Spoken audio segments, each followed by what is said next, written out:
Would you say that another difference between Catholicism and Christianity is that most Catholics don't read the Bible and most Christians do? Because I just say that as a former Catholic, I was totally stunned when I finally read the Bible and learned that Jesus had brothers and sisters. Well, I think that is true to a degree. I think it's a little less true now because since the since the 1970s, Catholics have been a little more nudged towards reading the Bible, of course, reading their Bible. But yeah, for centuries, in fact, the Catholics were forbidden from reading the Bible. They would only get whatever Bible they were given by their priests from the pulpit on Sunday morning. So yeah, that is a huge difference, is that most Protestant and other type groups are Bible-based. The Catholic Church is much more based in this magisterial authority of the Pope and the councils of the Church. Okay, thank you. You say in Lucifer Dethroned that the Catholic Church was the repository of the Patrine allegedly from St. Peter's current of magical energy. What does that mean? Because as a former Catholic, as far as I know, most Catholics probably think that they're not involved in magic at all. Well, first of all, that's what I was told. That's not saying it's necessarily true. But yeah, we were taught that there are 12 currents of magic flowing from each one of the 12 apostles. And that, that Peter was possessed of the Petrine current. So what was involved basically is that you say most Catholics don't think they're involved in magic. Well, they believe that a glass of wine turns into blood. Poof, isn't that magic? They believe in bleeding statues and crying statues and, levitating saints and all sorts of bizarre stuff. And it's interesting. I don't know if you know this, but the famous words of magic, hocus pocus, do you know where those come from? No. Well, they're a parody of the words that the Catholic priest says over the host when he, poof, turns it into the body. You say, in the old Latin, you say, hoc est inem corpus meum, for this is my body. And hocus pocus is like a parody on that term. Wow. Well, who told you that story about the magical currents? That was told me by the gentleman that consecrated me a bishop. Okay, thank you. You also say in your book that the Freemasons were the custodians of the Johannine magical energy from St. John current. Do you really think that St. John or St. Peter gave magical powers to anyone? No, I don't now. I did then, but that obviously is not true. Right, thanks. In your own experience, are there any links between the occult and Catholicism? Well, I think they've already touched on that, but yeah, over the centuries, in fact, the Vatican has the largest collection of occult books in the world. Really? They have some occult books that are nowhere else. And, of course, they won't let anybody read them except their own scholars. But, and yeah, down through the centuries, like, for example, most Catholics have heard of Thomas Aquinas. Well, his teacher, Albertus Magnus, Albert the Great, was a very high-level occultist and alchemist. And many popes practiced magic. In fact, there's actually a grimoire, a magical workbook that's called the Grimoire of Pope Honorius. So there's always been this blending of Catholicism with magic down to the centuries. And many times the Mass, the Mass itself is a magical act. It's what's called in magic a thaumaturgical act, because you are turning one substance into another. If I were to go down the street and say, well, I'm going to turn this milkshake into the body of George Washington, that would be a magical act, But yet, because it's done in the context of the Catholic Church, nobody thinks it's magic, but it actually is. Sure. How do you know that the books in the Vatican, they have occult books there? Well, I was even told that in college by my own Catholic theology professors. Thanks. I've never been there myself, to be sure, but I have no reason to doubt that. Okay. Who suggested to you that you should become a Catholic priest in order to become a satanic priest? Actually, nobody. Oh, I thought I read that in your book. No, I was already involved in becoming a Catholic priest when I found out by happy coincidence that it was necessary for me to be a Catholic priest, in order to be a satanic priest. Oh, okay. Well, who told you that? Well, that was told me by the guy who was my higher up in Satanism, who was called, his magical name was Arius, and which is one of the names of one of the dukes of hell. So this was told me by several different sources that, in fact, if you look at the history of black magic and of Satanism, you'll find it inextricably bound up with the Catholic priesthood, because the famous, it's called Le Messe Noire, the Black Mass. You have to have a priest to do that. And that's the core liturgy of Satanism, is to do the Black Mass. And why did someone suggest it would help to be a Catholic priest to become a satanic priest? Well, because, see, and this is very strange, but one of the things that some Satanist groups do, some don't, is they believe that the host, the communion wafer, is really Jesus, just like Catholics do. So that's one belief system that Catholics and a lot of Satanists have in common. And the funny thing is that they will take that host and abuse it. They'll urinate on it, they'll stamp on it, they'll do other disgusting things they won't even mention. And in doing that, they think they're hurting Jesus. They believe they're abusing Jesus. And in some cases, like kind of a low-budget satanic outfit might go and break into a Catholic church. Why do you think there are locks on the tabernacle in a Catholic church? Because in the Middle Ages, people would steal communion hosts and abuse them for Satanism. But it's obviously a lot less dangerous and a lot easier if you have a Catholic priest on staff, so to speak, who can officiate at the Mass, Le Messe Noire, the Black Mass, or the Mass of Saint Seek-Care, which is even more vile, and pull down Jesus out of heaven, put him in the cookie, and then you can stamp on him, defecate on him, whatever you want. Wow. So from your own experience, how many Catholic priests would you say are satanic priests? Or what percentage? Well, that would be hard to say. I only knew like 4 or 5. But, especially in the wake of this pedophile scandal and everything that happened down the last couple of years in the Catholic Church, I think there's probably, it's probably a fairly small percentage, maybe 1 in 10, but that's a totally ballpark figure. There's no way to know that. Okay, thanks. Of course, the problem is that in a sense, all Catholic priests are satanic priests because they're serving a false God and a false Jesus and a false gospel. How are they serving a false God when they believe there is only one God? Well, that may be true. You got me there. I misspoke. But in every other respect, they're servants because, see, any religion that draws people away from the true gospel of grace is satanic. And Catholicism does that. So in a very real sense, Catholicism is satanic, even though they've gotten one thing right. Like I said earlier, even a broken clock is right twice a day. Right. Okay, can you expand upon the sentence where you said you met a man who said you had to become a Catholic priest before you could become a Luciferian priest? Well, see, in the occult degree system in which I was operating, All of these different degrees go up what's called the tree of life. And that's an unfortunate association, but it's the way it is. And what happens is that you have, like, 6th degree is the Catholic priesthood. Then 7th degree is the Luciferian priesthood. 8th degree is the Catholic episcopacy, the bishopric, and so on. So that's what was meant by that. Wow, that's a very close connection then. Oh, yeah, yeah. What comment have you got to say from your own experience about doing the rosary, since you described a man who was very dangerous and he said the rosary? Well, you're talking about the guy who was a very high-level voodoo hierophant and also a Gnostic Catholic bishop. And he said the rosary all the time. And I did too. I mean, here I was a Satanist. I was rattling off the rosary all the time.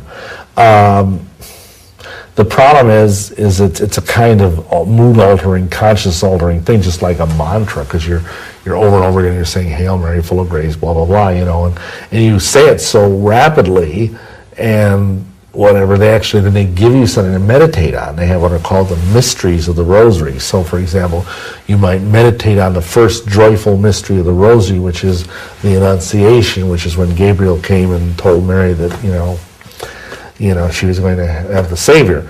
So it's a kind of meditation.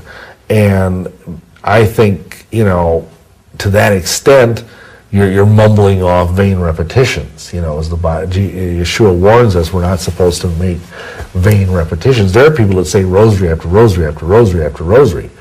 And I mean, it's just not, because your heart really isn't in it. I mean, they actually in our parish, they actually had a rosary saying contest to see who would say the fastest rosary.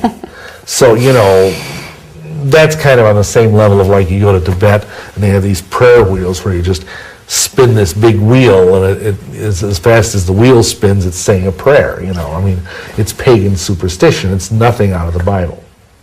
I see. You say in Lucifer Dethroned that in order to become a Catholic bishop, you had to swear allegiance to the Pope of Voodoo instead of to the Catholic Pope. What does that mean?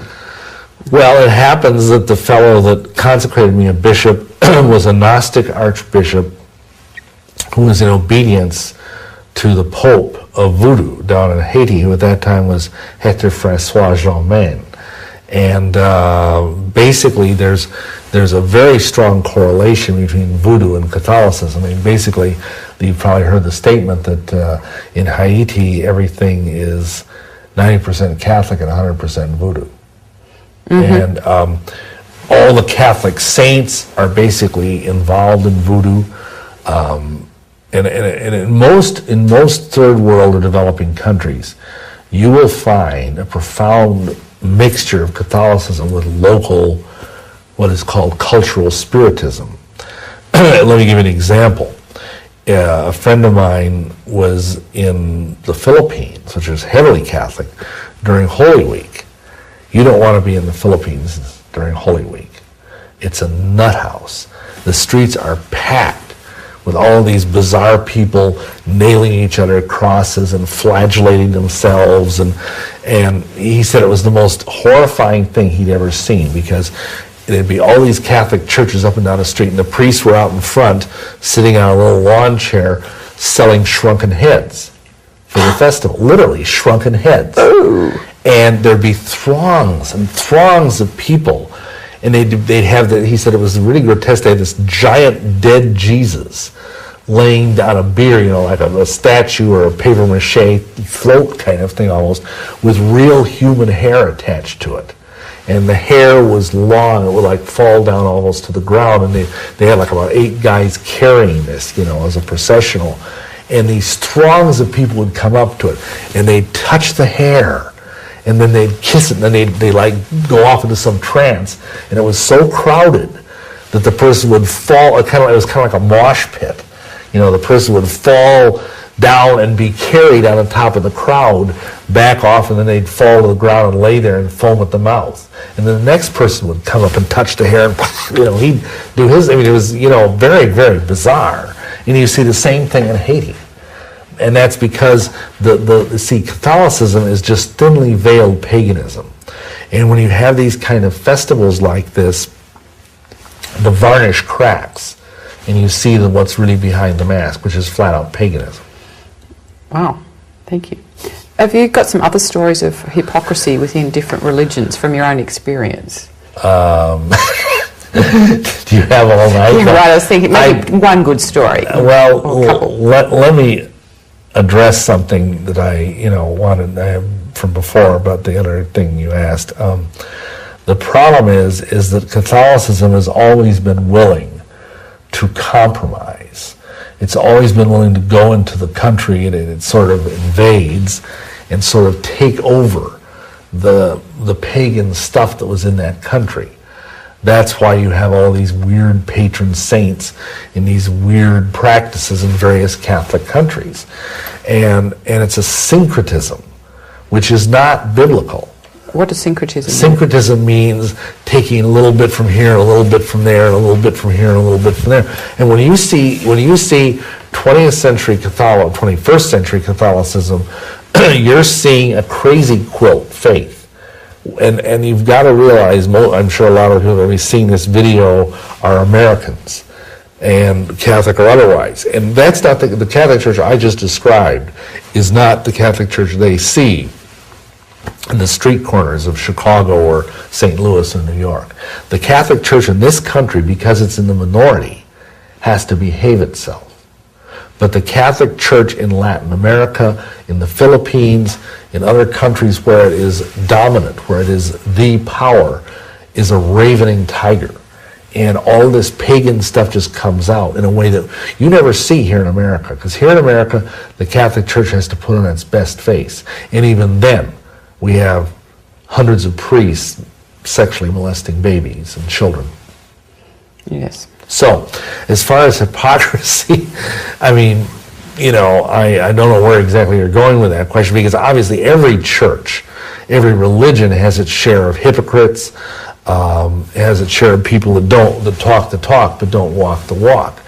And I mean, you can talk about TV evangelists. You could talk about, even the Mormon Church claiming that it has no paid clergy.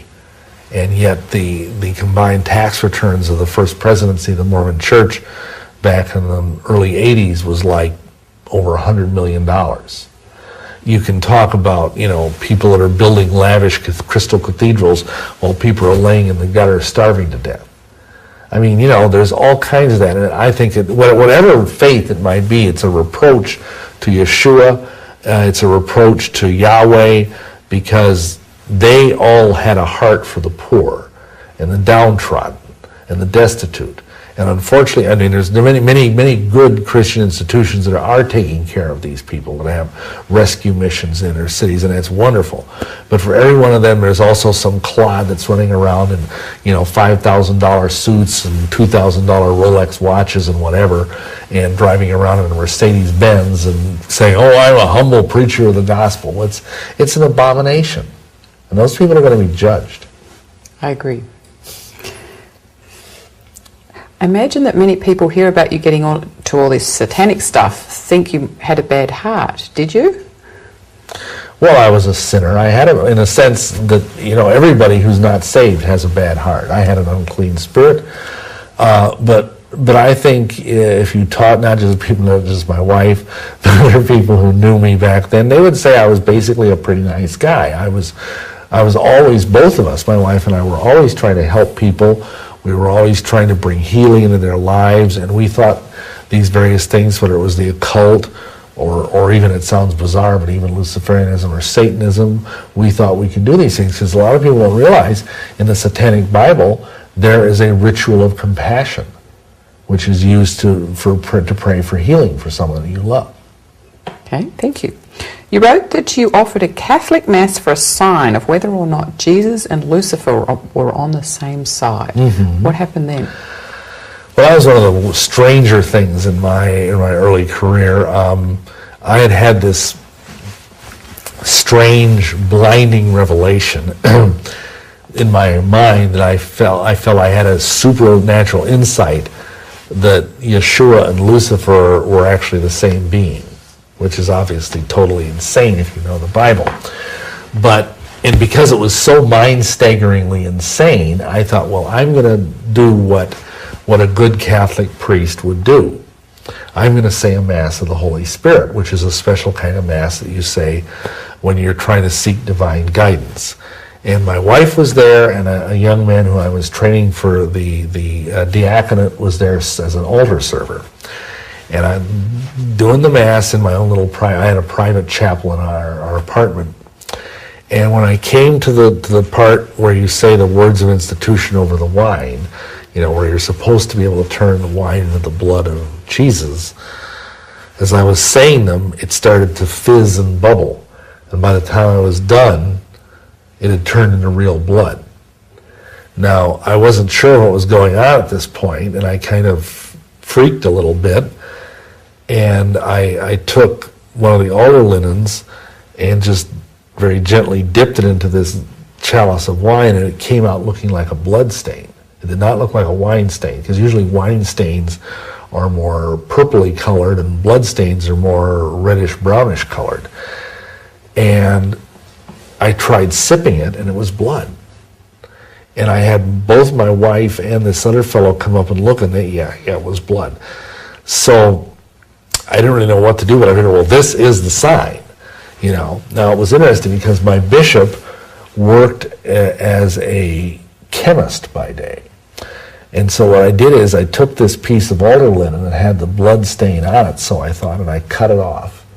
And I put it in an envelope and sent it to him to have him analyze it, like you'd have a blood test done. You know what he told me?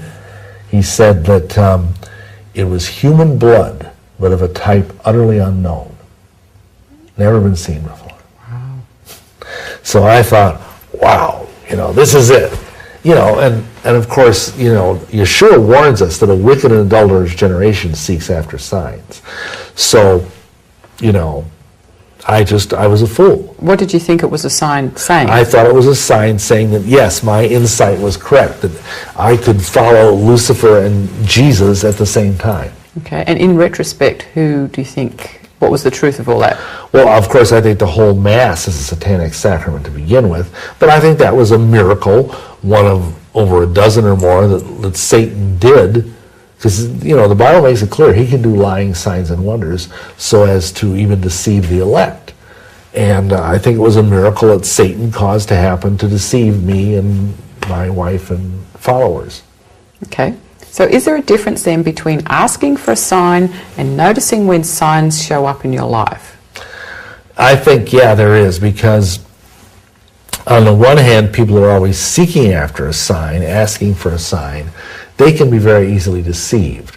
And the Catholic Church itself is a testimony to that, because there's all these weird things. I mean, you read about people who make a tortilla and they say, oh, there's the face of Jesus in the tortilla. And so people come from thousands of miles to worship the tortilla. Or they say there's a stain on the wall of a church and it looks like the face of the Virgin Mary or whatever. All that stuff. It's total rank, superstitious nonsense. And what the Bible says, like in Mark 16, it says that they preach the word with Yahweh confirming the word with signs following. What that means is that true Christian believers are supposed to have signs and wonders following them. They're not supposed to be following the signs and wonders. Big so difference. That's the big difference, yes. Would you care to comment on the recent funeral of Pope John Paul II? Well, I was totally blown away by a couple of things in it. The most astounding thing to me was that when they brought out his coffin, and I didn't actually watch the funeral, somebody emailed me a picture from it, and the coffin is shaped like a trapezoid. Wow. Which is weird, because, who's ever seen a coffin shaped like a trapezoid? You either have the old-fashioned, hexagonal-shaped coffins, or else you have the regular caskets. And as we've already discussed, the trapezoid, the order of the trapezoid is the inner order, not the innermost order, but the inner order of the Church of Satan. So why on earth would the Pope, who's supposedly the vicar of Christ, why would he be buried in a trapezoidal-shaped coffin? And my answer to that is that basically, again, that's old Splitfoot, the devil, putting his little signature on one of his greatest creations, because John Paul II was a masterpiece of satanic delusion. And the devil had to sign his work. And what makes you say that? Well, because he was very much like what I think the Antichrist will be. He was a man of great presence. He was a man of great charisma. He appeared to be a very nice, loving, a man of peace, quote unquote. and yet he was none of those things, really. He was the head of a church which has killed 90 million people. He was the head of a church that has presided over the sexual torture of thousands and thousands of women and children. He was basically, probably, for sure, he was a Freemason, and we have very reliable reports that he was also a Satanist, that he presided over the Black Mass, and I don't know these things for sure, but I know again that by their fruits shall you know them. And the fruits of the Catholic Church all over the world are torture and poverty and ignorance and murder. That's true. Because if you look at any country that's heavily Catholic, high rates of poverty, high rates of illiteracy, high rates of corruption. Look at Mexico, look at Latin America, look at the Philippines.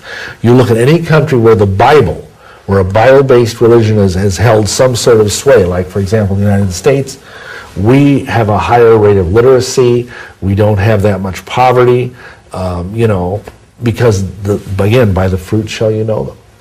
Okay, and the problem is lots of people look at all those poor countries and think that it's Christianity doing that, not Catholicism, and they don't see the difference. Yeah, and that's a big problem, because most people, over and over again, I just kept wanting to put my foot through the television, they're the leader of the Christian world is dead, blah, blah, blah. The Christian world mourns, the death. Well, I wasn't mourning his death, except possibly the fact that I probably figured he's on his way to hell faster than greased lightning. But, I don't know. It's just a very sad situation, because the media has been so buffaloed by this. Even to the point, I was talking with a friend about how if you happen to watch horror movies, every horror movie, they always have a Catholic priest or a Catholic nun opposing the devil. Sometimes not very effectively, but you never see it being a Bible-believing Christian opposing the devil. Mm. It's always a nun, it's always somebody in a black Halloween costume opposing the work of the devil. And it's nonsense. Thank you. Who is Lucifer? Well, Lucifer is not a fallen angel, but a fallen cherub. Because it says in the book of Ezekiel, he is the anointed cherub that used to cover the throne of God. Now, most people, when they think of a cherub, they think of some cute little naked baby who, fires arrows at people on Valentine's Day. I don't know where that got started, but actually, if you read the book of Ezekiel and other books of the Bible, cherubs were mighty, powerful, awesome-looking beings. And the real appearance of a cherub is a giant, blazing with glory, winged bull, twice the size of a real bull. So that's what Lucifer really looks like. That's why there's all of this folklore about him having horns and a cloven hoof and a tail, is because actually he did. Now what happened with Lucifer, see, his real name in Hebrew was Halel. That's the actual name of Lucifer. And it means bright and shining one. And he was the brightest and the most glorious of all of Yahweh's angels. He was over the throne of Yahweh. The other four cherubim were on all four sides of the throne, and he was on top. And he was lifted up by pride and fell and became, and this is described in both Ezekiel 28 and Isaiah 14, he fell and became Ha-Satan in Hebrew, Satan, the adversary of all mankind. Okay, thank you. And what's Luciferianism? Well, Luciferianism is sort of white light Satanism. It's kind of Satanism light. And basically it teaches that Lucifer is this great light bearer who gives us the light of wisdom and the light of initiation, and that he's been slandered by the Jews and the Christians over the centuries. And they claim that Satan and Lucifer are two different beings altogether. And so Luciferians are people who believe in the unadulterated light of Luciferian wisdom, but they basically are still trying to be nice people, unlike Satanists who aren't trying to be nice people. And they basically believe in cultivating and acquiring the Luciferian initiation, which they believe brings them enlightenment. Why did you become a Luciferian? Well, it was a natural progression. I mean, several of the people that I was involved with, both my spirit guides and my human teachers, were leading me along that way. I got involved with Aleister Crowley, who was one of the leading Luciferians of the last century. And also, some of my mentors said, well, you really need to experience the Luciferian initiation. And of course, the only way to get that was to be a Luciferian. What did you do to become a Luciferian? Well, you basically swear allegiance to Lucifer, and at that point, you know, it's not quite like the same thing as what I did later on. See, again, this is a gradual progression. Later on, I actually sold my soul to Satan, but in this case, I just swore my allegiance to Lucifer. How many years were you a Luciferian? Well, not very long, really, because it didn't take me very long to graduate from Luciferianism to Satanism. So I would probably say at most 6 months to a year. Okay, thanks. And what does the title of your book, Lucifer Dethroned, mean? Well, it basically means that as a lost individual, I had Lucifer running my life. When I realized it or not, when I was a witch, when I was a Catholic, when I was a Mason, Lucifer was in charge. Lucifer was enthroned right here in my heart. And when I got born again, Yeshua HaMoshiach, Jesus Christ, kicked him off the throne. And so he was Lucifer dethroned. And plus I knew the title would really tick him off.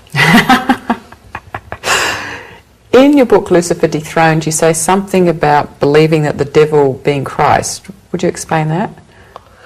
Well, that's sort of the same thing as what we were talking about a few minutes ago concerning that Mass with the blood-filled chalice and all that. But yeah, I came, you see, there's this confusing thing. And in the Bible, Lucifer is, in some translations, called in Isaiah 14, the bright and morning star, which isn't really what the translation means. It means shining one. Then you go to the book of Revelations, and Jesus is called the bright and morning star. Now, if Lucifer is the bright and morning star, and Jesus is the bright and morning star, if you're not really well versed in the Bible, you might come to think, well, you know, if A equals B and C equals B, then maybe A equals C, you know? So that was partly how I came to the blinding realization that Jesus and Lucifer were the same being.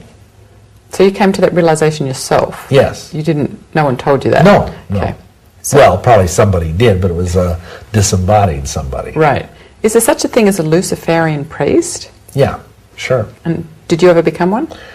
Well, in the sense that I was a priest who was a Luciferian, yes. But actually, the trouble is, see, all Satanists are Luciferians, but all Luciferians aren't Satanists. Oh, I'm confused. Would you say that again? Okay, I hope I can say it again. All Satanists are Luciferians, but all Luciferians aren't Satanists. Uh-huh.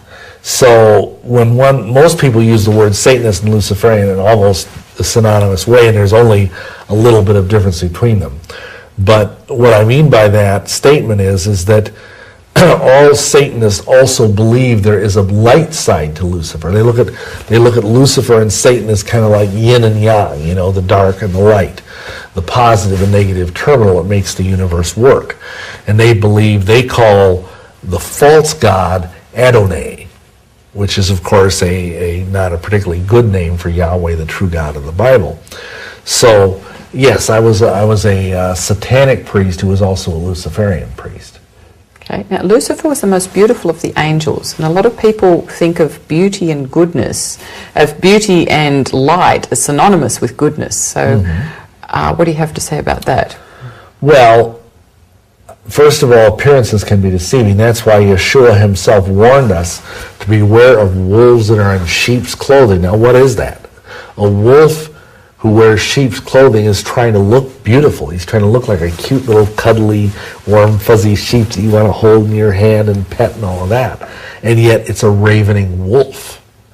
And so right there we have this idea that appearances, whether they're physical appearances or doctrinal appearances, can be very deceiving, because all the different cults, for the most part, they're out there, appear to be good Christian churches. They appeared. The Catholic Church puts on that face. The Mormons, the Jehovah's Witnesses, the Way International, all these people appear to be good.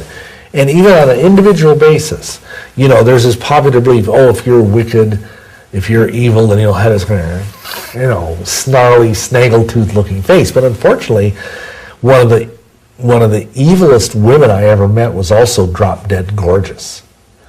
And and she was so evil, I won't even tell you that she was a vampire of the worst sort. And she was so attractive, she could just suck you into her web just like that. Wow. And you'd be dead by morning. Was she blonde? Yes. Oh, okay. Just worried. Nothing against blue eyes? No, I'm just, Actually, she had blue eyes. Right. Yes. So, that's the typical Hollywood goddess. Yeah, we look at, we have this image in our minds because babies are born with blue eyes. We have this image that blue eyes are innocent, blonde hair is innocent. A lot of babies are born with blonde hair. And so there's this almost imprinted in our archetype of our race that beautiful, childlike looking women, and even to a degree men, are very sweet and very innocent and very harmless. And sometimes they're not. Sometimes they are. Sometimes they're not. So how can people tell the difference? Well, again, like Yeshua said, by their fruits shall you know them. If a person comes along, as I quoted earlier on in these DVDs, if they say something that is contrary to the law or to the testimony of Yeshua, as it says in Isaiah 8, verse 20, then there's no light in them. Or if they're doing evil things, like if somebody says, I'm this great mighty man of God, and yet they're out there jumping into bed with 18-year-old cheerleaders, and they're married to someone else, you can probably figure they're really not a great man of God.